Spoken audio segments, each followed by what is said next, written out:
Nakapag-taping na para sa Encantadia Chronicles Sangre lahat ng 2016 Sangre including Alena, Gabby Garcia. At busy na rin si Gabby sa hosting gigs kaya grateful kay Boy Abunda. Alamin kung bakit sa chika ni Aubrey Carampel.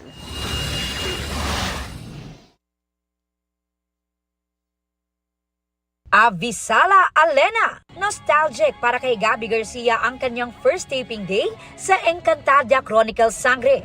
Ayon kay Direk Mark Reyes, sa pagtapak ni Gabby sa set ng serye ay nakapag-report for duty na ang lahat ng OG Sangre mula sa Encantadia 2016. Muli raw nakasama ni Gabby sina Sangre Perena Glyza de Castro at si Cassiopeia Solen Yusaf. Medyo nanibago lang daw si Gabby sa pagsasalita muli ng Enchan at malalim na Tagalog.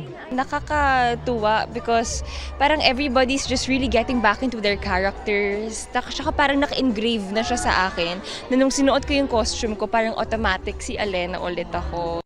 Nakapag-taping na rin sina Sangre Danaya Sanya Lopez at Hara Amihan Kylie Padilla. At looking forward daw siyang magsama-sama silang muli with the new generation Sangres.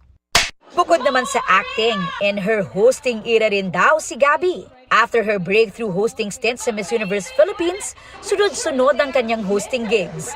Very recently, nag-host din si Gabby sa The 7th Eddies. I feel so comfortable in the stage at bukod pa dun sa pagiging komportable, I have so much fun bantering with my co-hosts, with the people I interview. At para raw ma-enhance ang kanyang hosting skills, none other than the king of talk, Boy Abunda, ang kanyang mentor. Naglakas loob daw siyang magpatulong kay Tito Boy nang magkita sila sa shoot ng GMA Station ID.